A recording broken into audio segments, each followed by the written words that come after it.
No vídeo da semana passada, a mãozona que ficou. Uou. De novo, tira a mão, põe pra lá, sei lá.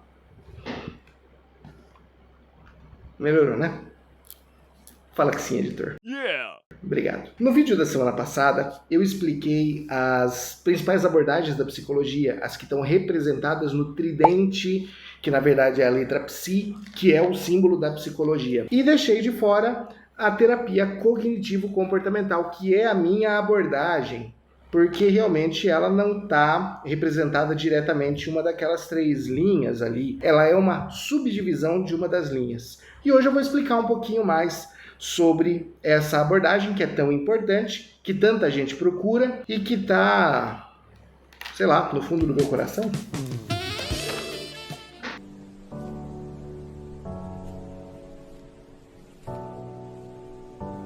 Pessoal, sejam bem-vindos ao meu canal. Meu nome é Daniel Hidalgo, sou psicólogo e vou falar hoje um pouquinho com vocês sobre terapia cognitivo-comportamental, oferecimento Minalba. Gente, aparece escrito ao contrário para mim. Como é que aparece para vocês? Comenta aí. Sejam bem-vindos ao meu canal. Sou um terapeuta cognitivo-comportamental, sou pós-graduado, em TCC.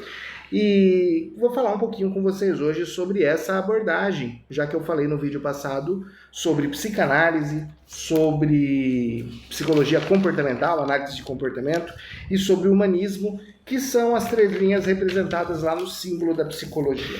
Primeiro, por que a TCC não está entre as 3 linhas ali do tridente que a gente falou? Porque, como eu disse anteriormente, essas são as 3 linhas principais da psicologia que surgem primeiro. E essas linhas se dividem, vamos falar assim, em várias outras linhas. Não existe uma psicanálise só, a gente fala em 7 escolas da psicanálise, por exemplo. Se a gente fosse desenhar isso, a gente faria mais o quê? 6 saídas só na linha da psicanálise. A linha humanista também envolve abordagens como existencialismo, como a fenomenologia e várias, a Gestalt.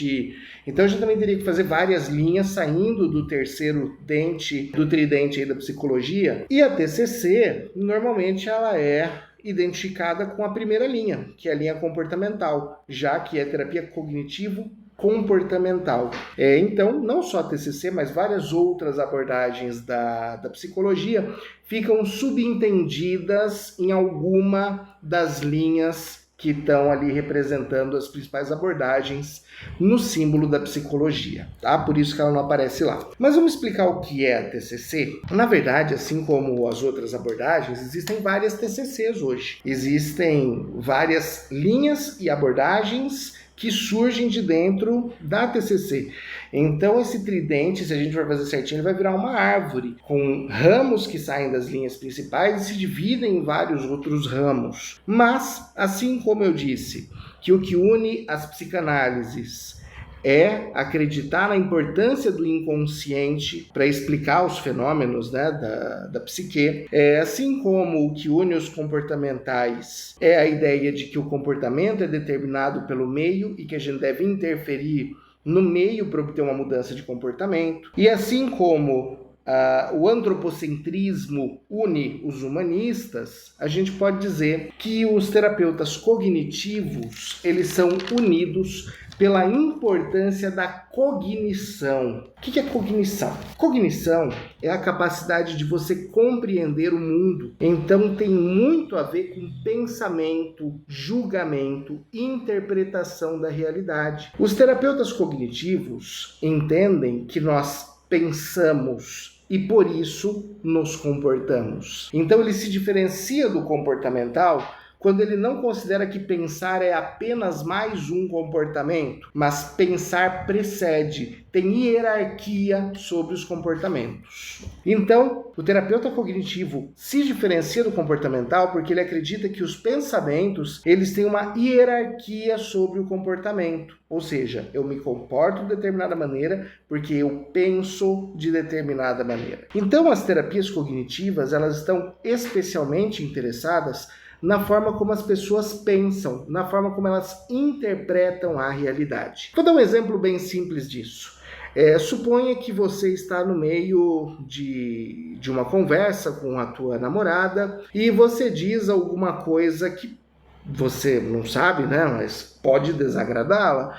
E no meio da conversa com essa namorada, ela parece que começa a responder de forma mais curta. Ela fica ali monossilábica, responde com sim, não, né? Um emoji. O que você vai pensar quando isso acontecer? Talvez você pense que você desagradou ela, que você falou alguma coisa, que ela tá brava, que ela está ocupada.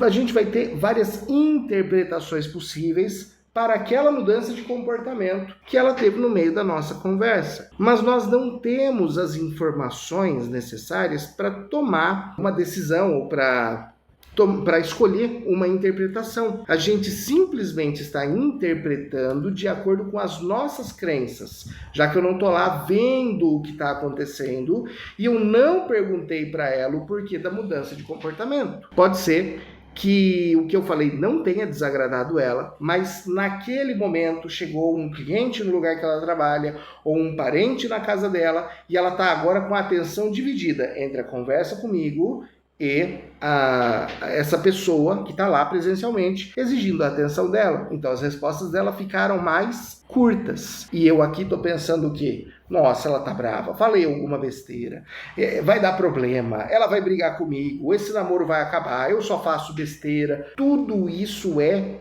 interpretação minha, não é necessariamente realidade. Então, onde atua ou com que atua o terapeuta cognitivo? Ele procura entender a forma de interpretar a realidade que o paciente tem. E nessa interpretação da realidade, muitas vezes nós encontramos o que nós chamamos de distorções cognitivas. O que são as distorções cognitivas? São interpretações da realidade que não encontram muita base nos fatos, né? Nas evidências que a realidade oferece para nós. Como no exemplo que eu dei, não havia nenhum fato, não havia nenhuma evidência para bancar a ideia de que a outra pessoa estava brava comigo. O fato dela começar a responder de forma mais curta pode significar milhões de coisas. Fui eu, de acordo com as minhas crenças, que dei a interpretação de que a pessoa estava brava comigo. Sendo que, como eu disse, pode ser que ela simplesmente esteja dividindo a atenção com outra coisa naquele momento. Pode ser que dali a alguns minutos ela mande uma mensagem assim: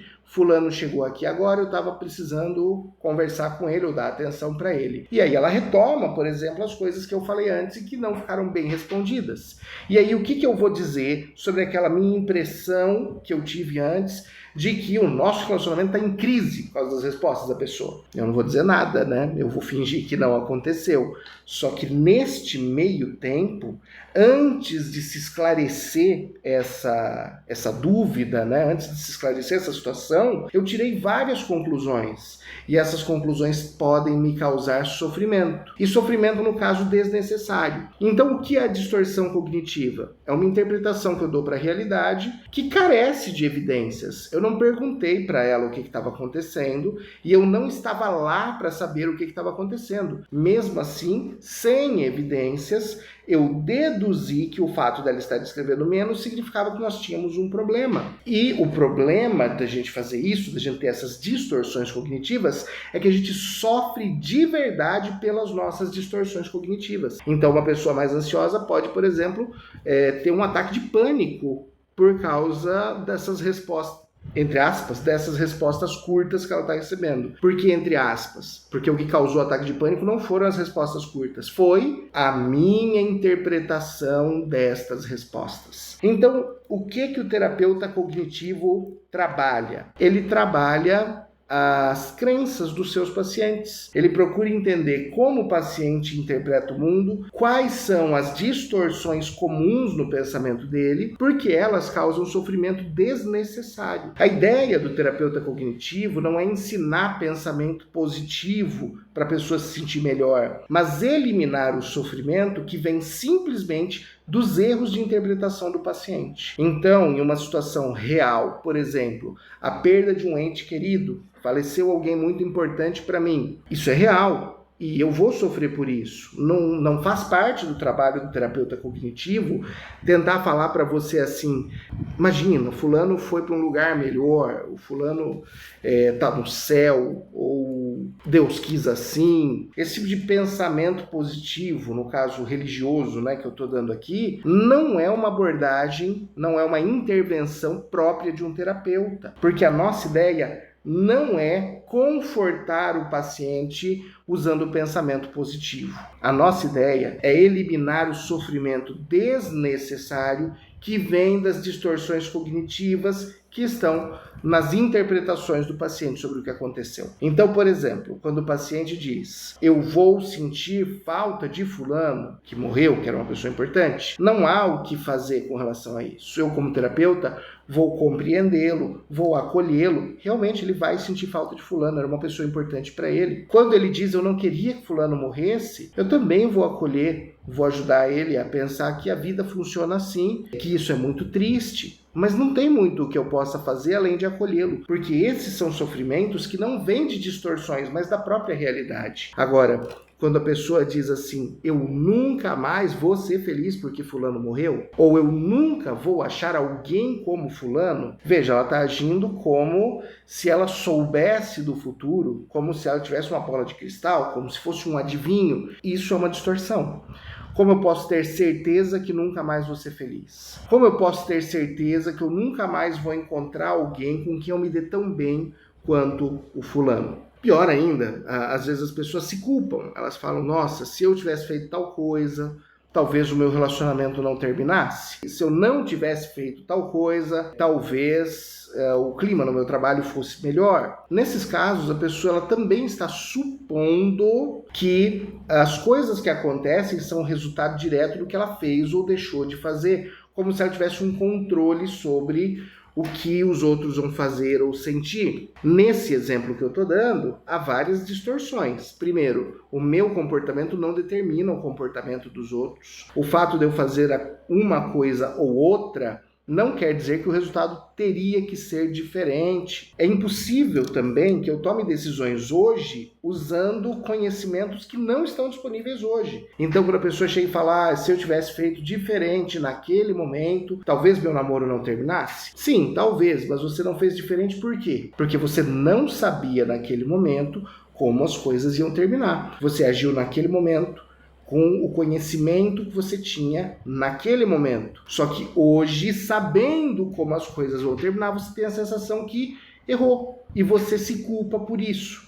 Isso é um exemplo também de distorção cognitiva, um anacronismo, você julgar suas atitudes do passado com o que você sabe hoje, quando na verdade a pergunta é: você fez o melhor que você podia fazer com as informações que você tinha naquele momento? Então esses são alguns exemplos de como as nossas interpretações da realidade acrescentam sofrimento desnecessário a algumas situações. Como eu disse, há situações que são tristes mesmo, há situações em que a gente tem que sofrer mesmo, não tem outro jeito, a gente tem que passar por isso como ser humano, mas também há muitos pensamentos que tornam as coisas piores, desnecessariamente piores para a gente enfrentar. E é com isso que o terapeuta cognitivo-comportamental trabalha. Então, o nosso objetivo como cognitivistas é entender as crenças das pessoas, porque são as crenças que dão forma aos pensamentos, e intervir nas crenças e na forma de pensar das pessoas quando elas estão distorcidas, afastadas da realidade e criando sofrimento desnecessário. A gente pode intervir por duas linhas, a linha cognitiva e a linha comportamental. Intervir pela linha cognitiva é usar questionamento para fazer uma pessoa repensar algo que ela acredita. Por exemplo, se eu fosse um namorado melhor, a minha namorada não teria terminado comigo. Eu posso questionar se isso é verdade. Posso questionar o que significa ser melhor. Posso questionar se não existem pessoas por aí que não gostam de namorar gente muito certinha, que acham que o namoro não tem emoção quando é assim, ficam entediadas quando o namoro tem uma rotina, por exemplo. Então, ser o namorado perfeito não levaria o risco, por exemplo, da rotina. O que eu estou dizendo com isso? Estou dizendo que mesmo sendo, entre aspas, perfeito, outra pessoa pode pensar e avaliar você com outros critérios, que você não sabe. Você pensa que está sendo perfeito, mas a outra pessoa tem outros critérios de perfeição. Portanto, é impossível ser perfeito aos olhos do outro. Quando eu faço esse tipo de raciocínio, de argumentação com o meu paciente, e o meu paciente entende e passa a entender a situação, interpretar a situação de forma diferente, eu fiz uma intervenção cognitiva, a partir dos questionamentos, né, que eu trabalhei com ele.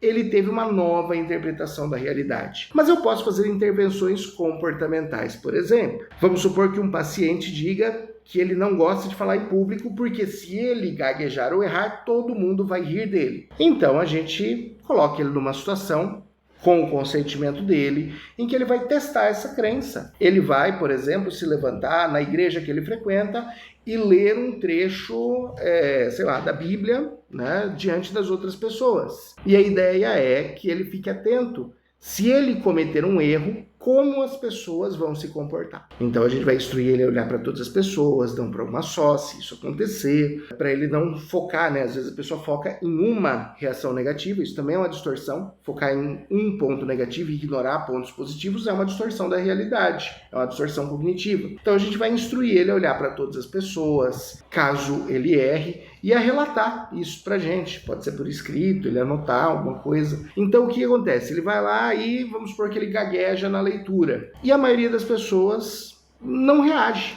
nem ri, que era o que ele achava, nem ridiculariza, nem tem simpatia ou piedade. Não, a maioria das pessoas trata aquilo como algo absolutamente comum.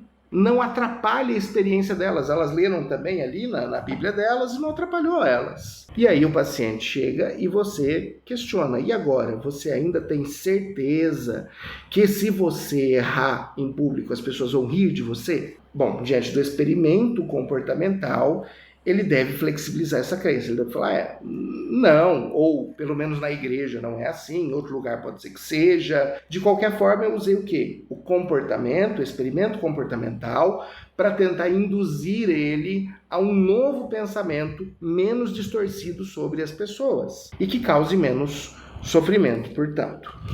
O principal autor dessa abordagem é o Aaron Beck, né? A gente falou aí dos principais autores de todas as abordagens. Acredito que o Beck seja o mais influente dentro da psicologia cognitiva, se bem que a filha dele superou ele em termos de, na minha visão pelo menos, em termos de publicações, né, de livros importantes, de orientações. A filha dele se chama Judith Beck. E claro que a partir do trabalho destes dois surgem vários outros autores com ligeiras diferenças na forma de tratar, por exemplo, a terapia do esquema, que eu posso explicar em um outro momento. O tratamento, então, dentro da terapia cognitivo-comportamental, consiste na correção de distorções cognitivas, não para que as pessoas tenham um pensamento positivo, mas para que elas encarem os problemas do tamanho que eles realmente são, sem criar sofrimento desnecessário por causa de erros de interpretação. E a postura do terapeuta, então, o terapeuta da TCC ele é diferente dos outros terapeutas, da maioria dos outros terapeutas, porque ele está focado no problema.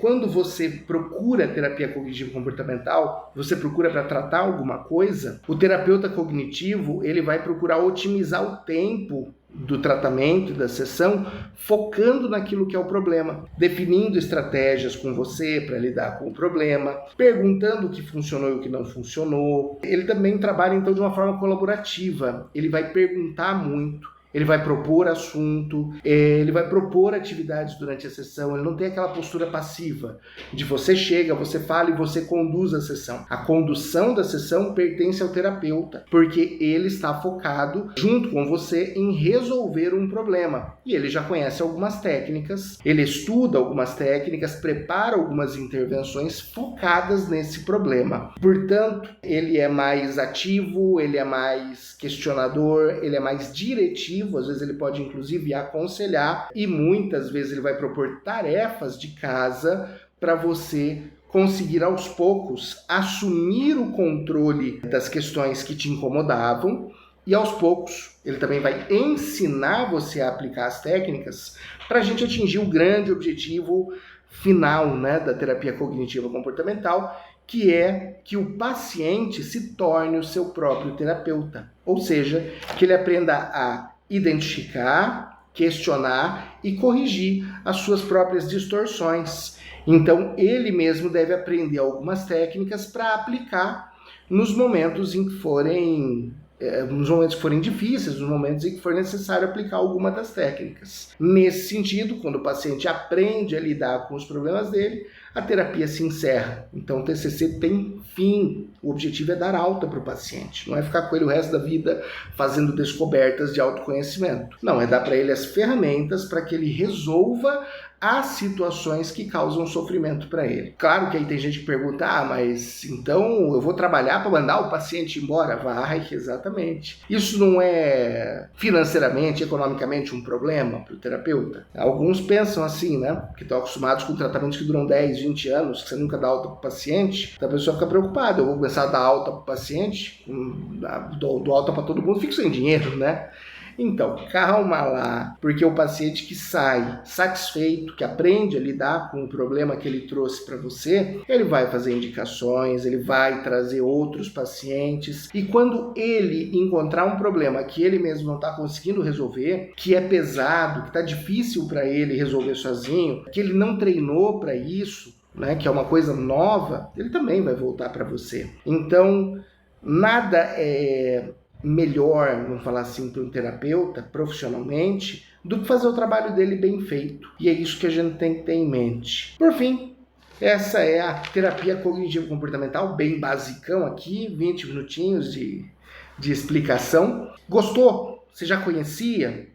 Queria que você deixasse aí o teu like, o teu comentário e as suas dúvidas também. Vou ter muito prazer em responder cada uma dessas dúvidas que vocês trouxerem, dos comentários que vocês trouxerem. Essa é a terapia cognitivo-comportamental, apresentada para vocês aí em curtíssimos 20 minutos. Tem muita coisa a mais, né? Muita coisa que eu poderia acrescentar, mas prefiro deixar para as dúvidas de vocês aí, para responder as dúvidas de vocês. Então comenta, curte, compartilha o vídeo. Se você gostou, se inscreve aqui no canal. E eu prometo também que as dúvidas que vocês trouxerem, os comentários que vocês trouxerem, eu vou responder, inclusive fazer vídeos sobre os assuntos que vocês sugerirem, estando claro ao meu alcance, tendo conhecimento disso.